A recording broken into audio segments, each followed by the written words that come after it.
जय हिंद दोस्तों, स्वागत है आपके अपने YouTube channel yes for study में। आज हम सब फिर एक नए वीडियो के साथ क्लास की शुरुआत करते हैं। आज की आपकी क्लास आपके आने वाले सीटेट एग्जाम के लिए दोस्तों मोस्ट इंपॉर्टेंट है। सीटेट की श्रृंखला में हम सब दोस्तों प्रीवियस ईयर क्वेश्चन पेपर को सॉल्व कर रहे हैं। आज हम सब फिर एक नए पेपर को सॉल्व करेंगे। आज जो पेपर हम सब सॉल्व करेंगे वह पेपर आपका 18 जनवरी को 2023 में जो आपका एग्जाम हुआ था सीटेट का, उसी में यह क्वेश्चन पूछा गया था। इसके अंतर्गत हम सब सीडीपी और जो आपका सामाजिक अध्ययन होता है उन सभी क्वेश्चनों को हम सब कवर कर चुके हैं। आज जो हम सब क्वेश्चन को सॉल्व करेंगे वो क्वेश्चन आपका हिंदी है। दोस्तों, अगर आप इस चैनल पर नए हैं तो चैनल को सब्सक्राइब जरूर करिए। यहाँ पे आपको 2011 से लेके 2023 तक आपके जितने भी सीटेट एग्जाम हुए हैं सभी प्रीवियस ईयर क्वेश्चन पेपर यहाँ पे सॉल्व कराया जाएगा। आज का वीडियो दोस्तों पेपर 2 के लिए है। पेपर 1 के लिए आपको इसी प्लेलिस्ट में 50 से प्लस वीडियो अपलोड किए जा चुके हैं, आप उसको देख सकते हैं। आइए चलिए दोस्तों हम सब आगे बढ़ते हैं। लेकिन दोस्तों आगे बढ़ने से पहले आपको एक चीज़ हम और बता देते हैं। जो हिंदी होता है दोस्तों, अगर आप हिंदी को तैयार कर लिए, हिंदी के साथ साथ आपका संस्कृत भी तैयार हो जाता है, क्योंकि इसमें जो पेडागोजी होती है हिंदी और संस्कृत की सेम ही होती है। बस वो संस्कृत में लिखा रहता है या हिंदी में लिखा रहता है। बाकी आपके जितने भी टॉपिक होते हैं टॉपिक सभी दोनों में ही सेम रहते हैं। और गद्यांश पद्यांश इसमें भी रहता है, गद्यांश पद्यांश उसमें भी रहता है। इसलिए दोस्तों अगर आपने हिंदी को अच्छे से तैयार कर लिया, हिंदी के साथ साथ आपका 30 नंबर प्लस हो जाता है संस्कृत में भी। आइए चलिए हम सब आगे बढ़ते हैं और क्लास की शुरुआत करते हैं। यहाँ से दोस्तों हिंदी के क्वेश्चन शुरू होते हैं। हिंदी में टोटल आपके 30 क्वेश्चन पूछे जाते हैं। 15 क्वेश्चन आपके आते हैं पेडागोजी से, 15 क्वेश्चन आपके आते हैं गद्यांश पद्यांश से। इसमें जो गद्यांश पद्यांश से क्वेश्चन आते हैं दोस्तों, सबसे पहले आपको गद्यांश दिया रहता है, उसी को पढ़ना होता है और उसी से क्वेश्चन बने रहते हैं, उसको आपको सॉल्व करना होता है। सबसे पहले हम सब गद्यांश को पढ़ लेते हैं। तिल्लुरुवर का जन्म ईसा पूर्व प्रथम शताब्दी में माना जाता है। इनका जन्म स्थान तमिलनाडु राज्य का मद्रास शहर और भाषा द्रविड़ कही जाती है। दोस्तों जो तमिलनाडु राज्य है दोस्तों, वर्तमान में जिसे हम चेन्नई कहते हैं, उसी की बात कर रहे हैं। तिरुवल्लुवर के माता पिता इधर उधर घूमते रहते थे। उन्होंने जन्म होते ही तिरुवल्लुवर को एक वृक्ष के नीचे छोड़ दिया था। आगे बढ़ते हैं। वल्लभ जात की एक निसंतान दयालु स्त्री दोस्तों, जो कि वर्तमान में जिसे हम जुल्हा जात कहते हैं उससे संबंधित थे। इन्हें वृक्ष के नीचे पत्तों पर पड़ा पाया तो उठाकर घर ले आई और दोनों दोस्तों पति पत्नी ने बड़े। आगे बढ़ते हैं। स्नेह और यत्न से इस बालक का पालन पोषण किया। उनके वल्लभ होने के कारण बालक का नाम वल्लुवर पड़ गया। तिरु तमिल भाषा में आदर सूचक शब्द है, इसका अर्थ श्री होता है दोस्तों। इस तरह वे तिरुवल्लुवर के नाम से प्रसिद्ध हुए।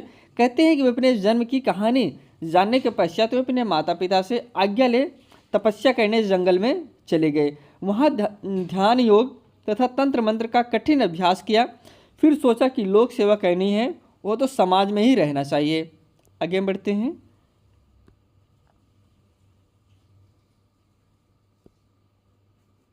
समाज में ही रहना चाहिए। उन्होंने वासुकी नामक दोस्तों वासुकी नामक एक विदुषी से विवाह कर लिया और अपने पिता की भात कपड़ा बुनने का काम करने लगे।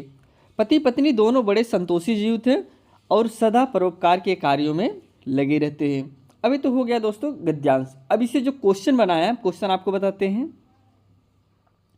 इसमें जो पहला क्वेश्चन है, कह रहे हैं तिल्लुवर तपस्या करने के बाद वापस समाज में क्यों आए। फर्स्ट ऑप्शन है कपड़ा बुनने के लिए, सेकंड ऑप्शन है दोस्तों तमिल भाषा का प्रचार करने के लिए, थर्ड ऑप्शन है यश कमाने के लिए, फिर लास्ट ऑप्शन है लोगों की सेवा करने के लिए। तो राइट आंसर इसमें आपका ऑप्शन नंबर डी हो जाएगा। वह लोगों की सेवा करना चाहते थे, समाज की सेवा करना चाहते थे, इसलिए वह वापस आए। Option D is right answer. आइए हम सब अगले क्वेश्चन पे चलते हैं। कह रहे हैं तिरुवल्लुवर की पत्नी का क्या नाम था। फर्स्ट ऑप्शन है विदुषी, ऑप्शन सेकंड है दोस्तों वासुकी, ऑप्शन थर्ड है जानकी, या फिर दोस्तों लास्ट है वन देवी। तो दोस्तों तिरुवल्लुवर की जो पत्नी का नाम था वह उसका नाम था वासुकी। Option B is right answer. आइए हम सब नेक्स्ट क्वेश्चन पे बढ़ते हैं।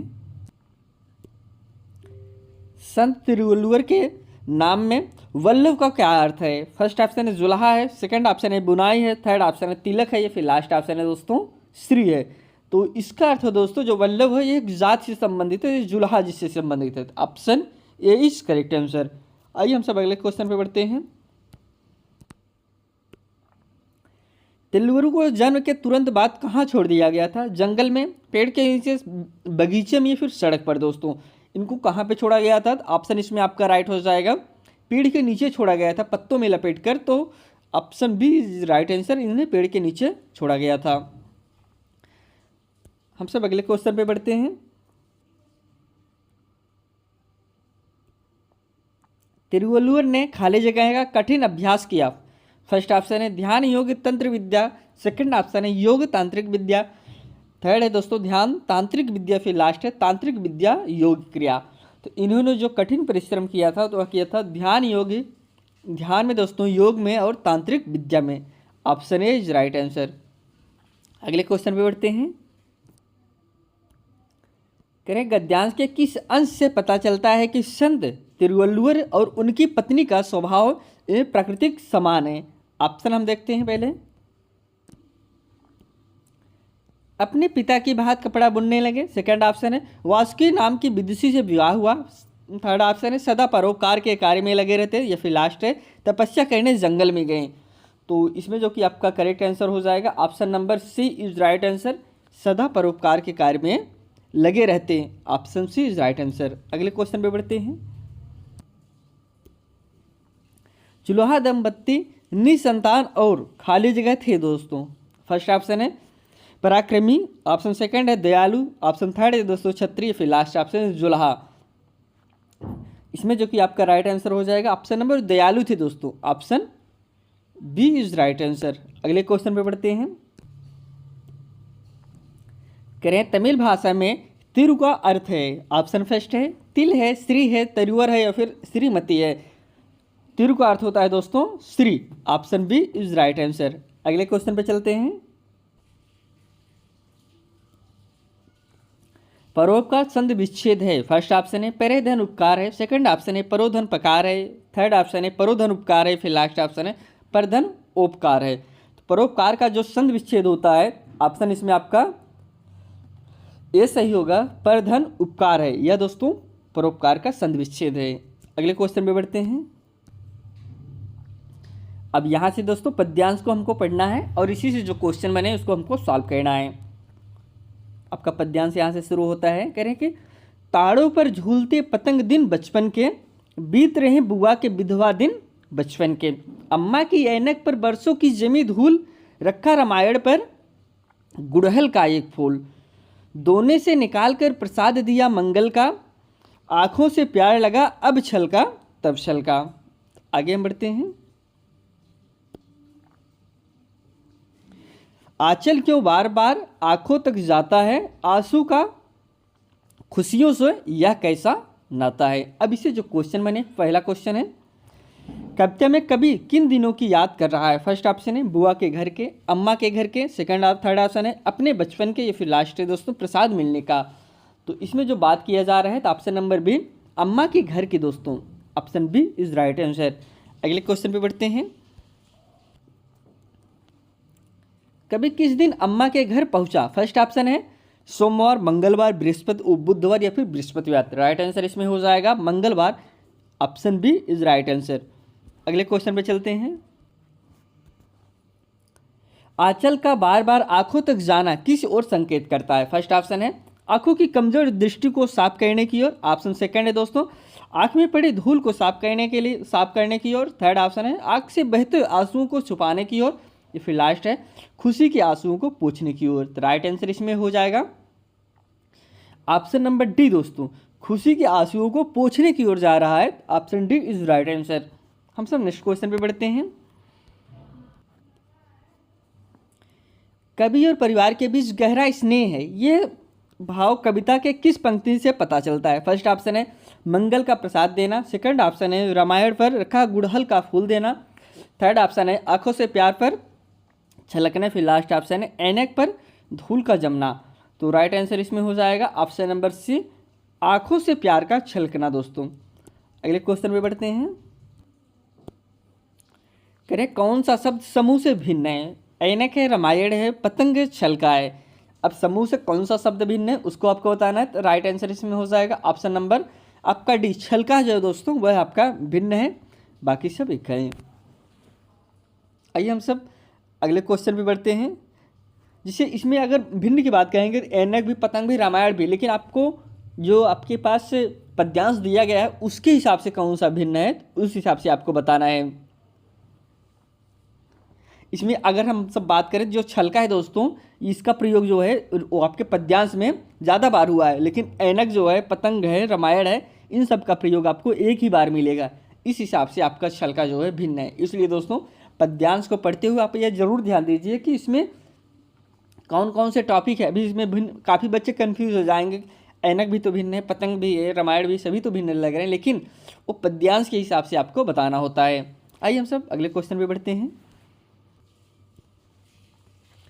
करें दिन में किस प्रत्यय का प्रयोग किया जा सकता है? इक का, इत का, ई का या फिर आ का? दोस्तों दिन में आपको प्रत्यय क्या बताना है, तो राइट आंसर इसमें हो जाएगा ए दोस्तों, इक का प्रत्यय प्रयोग किया जा सकता है। आइए हम सब अगले क्वेश्चन पे चलते हैं। अब यहाँ से आपके पेडागोजी के क्वेश्चन शुरू होते हैं। 15 क्वेश्चन आपके पेडागोजी से हैं। भाषा प्रयोग के संदर्भ में लोगों को एक समूह द्वारा साझा किया जा रहा है एक समान मानकों को किस रूप में लिया जाना चाहिए? फर्स्ट ऑप्शन है भाषा रजिस्टर, ऑप्शन सेकंड है दोस्तों वाक समुदाय, ऑप्शन थर्ड है वाक प्रयुक्ति, फिर लास्ट है भाषा समुदाय। तो राइट आंसर इसमें हो जाएगा option number B is correct answer, वाक समुदाय आपका सही आंसर है। हम सब अगले क्वेश्चन पे बढ़ते हैं। एक बालिका पढ़ना सीखने के लिए प्रयासरत है, उसके अध्यापिका शब्द पहचान जैसी बहुत सी युक्तियों को प्रयोग करके उसकी मदद करती हैं और कुछ सप्ताह बाद वह पढ़ने लग गई। बिना सहायता के कर पाना और सहायता मिलने पर कर पाना क्या कहलाता है? फर्स्ट ऑप्शन है निपुणता अधिगम का क्षेत्र, सेकंड ऑप्शन है सहायता कहना, थर्ड ऑप्शन है दोस्तों निकटस्थ विकास का क्षेत्र, फिर लास्ट ऑप्शन भाषा अर्जन उपकरण। तो यह कहलाता है दोस्तों ऑप्शन नंबर सी आपका इसमें सही है, निकटस्थ विकास का क्षेत्र, option C is correct answer. हम सब अगले क्वेश्चन पे बढ़ते हैं।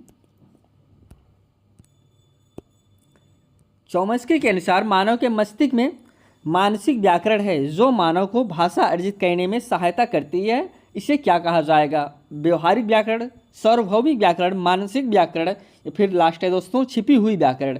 इसे कहा जाता है दोस्तों ऑप्शन नंबर बी सार्वभौमिक व्याकरण कहा जाता है, ऑप्शन बी आपका राइट आंसर है। हम सब अगले क्वेश्चन में बढ़ते हैं। राघवी ने जयपुर जाने के लिए अपना आरक्षण करवाना है, इसके लिए वह ट्रेन की समय सारणी पढ़ रही है। इस प्रकार के पठन को क्या कहा जाएगा? फर्स्ट ऑप्शन है सरसरी तौर पर पठन, सेकंड ऑप्शन है बारीकी से पठन, थर्ड ऑप्शन है दोस्तों गहन विस्तृत पठन या फिर लास्ट ऑप्शन है अंशों में पठन। तो यह कहलाता है दोस्तों ऑप्शन नंबर बी बारीकी से पठन कहलाता है, आपका बी सही आंसर है। अगले क्वेश्चन पे बढ़ते हैं। कक्षा 7 की एक अध्यापिका अपने विद्यार्थियों को एक अनुच्छेद लिखने के लिए कहती है, लेखन का पहला चरण कौन सा होना चाहिए? फर्स्ट ऑप्शन है प्रारूपण, सेकंड ऑप्शन है मानस चित्रण, थर्ड ऑप्शन है समीक्षा करना, लास्ट ऑप्शन है संपादन।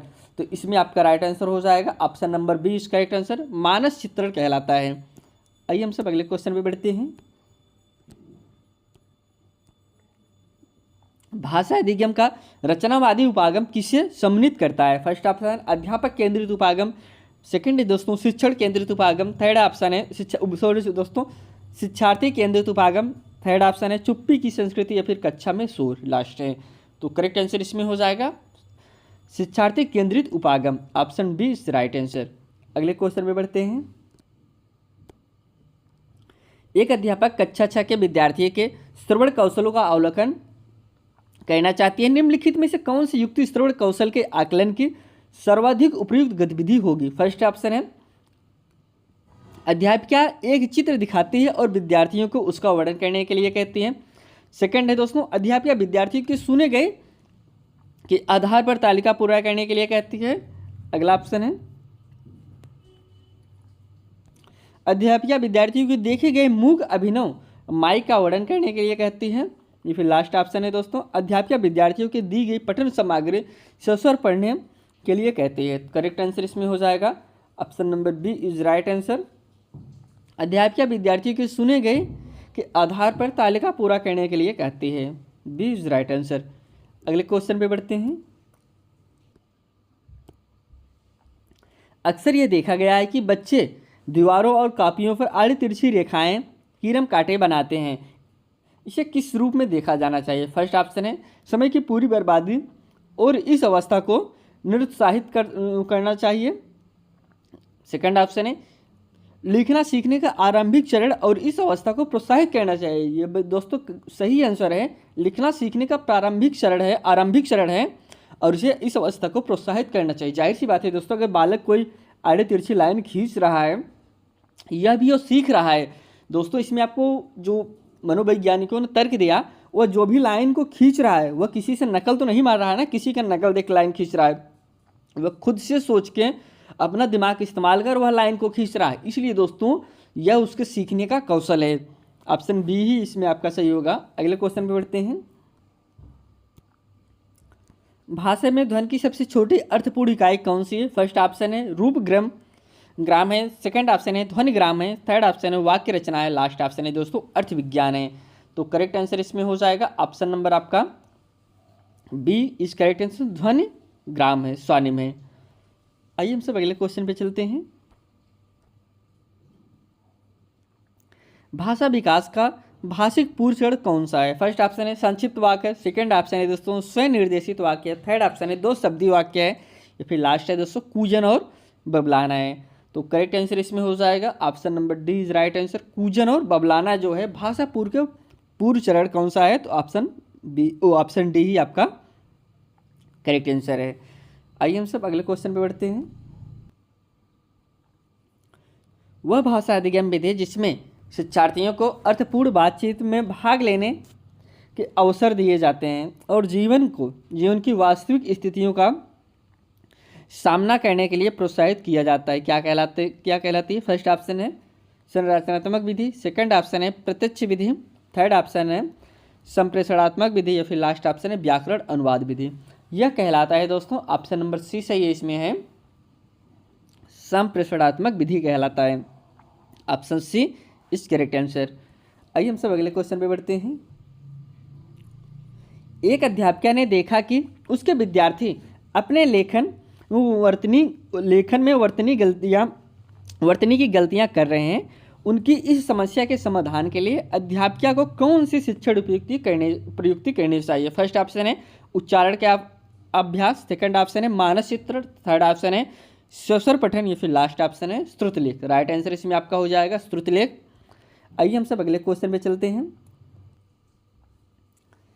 एक अध्यापिका विद्यालय पूर्व के बच्चों को बड़ी चित्रात्मक पुस्तकें पठन के लिए देती है और फिर उन चित्रों के बारे में बताने के लिए कहती है। यह बच्चों को किस तरह से मदद करती है? फर्स्ट ऑप्शन है प्रभावशाली संप्रेषण बनाने में, सेकंड है दोस्तों उनके स्थूल गत्यात्मक कौशलों के विकास में, थर्ड है उनकी लिखावट में सुधार लाने के लिए, या फिर लास्ट है इसमें आत्मविश्वासी और अच्छे लेखक बनेंगे दोस्तों इससे।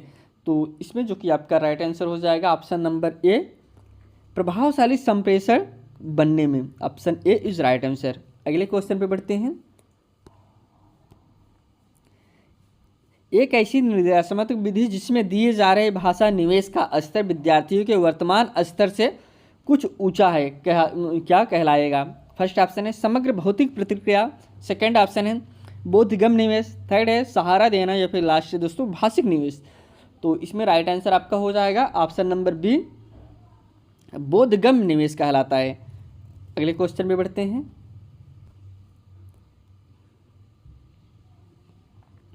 निम्न में कौन सी पठन बोध की युक्ति नहीं है? यहाँ पे नहीं पूछा गया है। अनुमान लगाना, सारांशीकरण, सी ऑप्शन है दोस्तों निष्कर्ष निकालना, फिर लास्ट ऑप्शन है संपादन। तो बोध पठन की युक्ति नहीं है, जो युक्ति नहीं है उसको आपको बताना है। तो इसमें राइट आंसर आपका हो जाएगा संपादन दोस्तों। संपादन पठन बोध की युक्ति नहीं है, अन्य सभी युक्ति पठन बोध की युक्तियाँ हैं। यहाँ पे आज हम सब दोस्तों 30 क्वेश्चन कवर किए जो कि आपके seated previous year question paper थे, जो कि आपका यह पेपर 18 जनवरी को पूछा गया था। 18 जनवरी के जो भी आपके सब्जेक्ट थे सभी सब्जेक्ट हमने आज कंप्लीट किया। CDP और SST का आपका पहले ही अपलोड किया जा चुका है। आज हम सब हिंदी को भी अपलोड कर रहे हैं दोस्तों। अगर आप इस चैनल पर नहीं हैं तो चैनल को सब्सक्राइब ज़रूर करिए। यहाँ पे आपको 2011 से लेकर 2023 तक आपके जितने भी सीटेड एग्ज़ाम हुए हैं सभी का वीडियो लेक्चर यहाँ पे आप सबके लिए उपलब्ध कराया जाएगा। अभी यह क्लास यहीं समाप्त करते हैं दोस्तों। आपसे फिर हम एक नए वीडियो में मिलते हैं, तब तक के लिए दोस्तों धन्यवाद।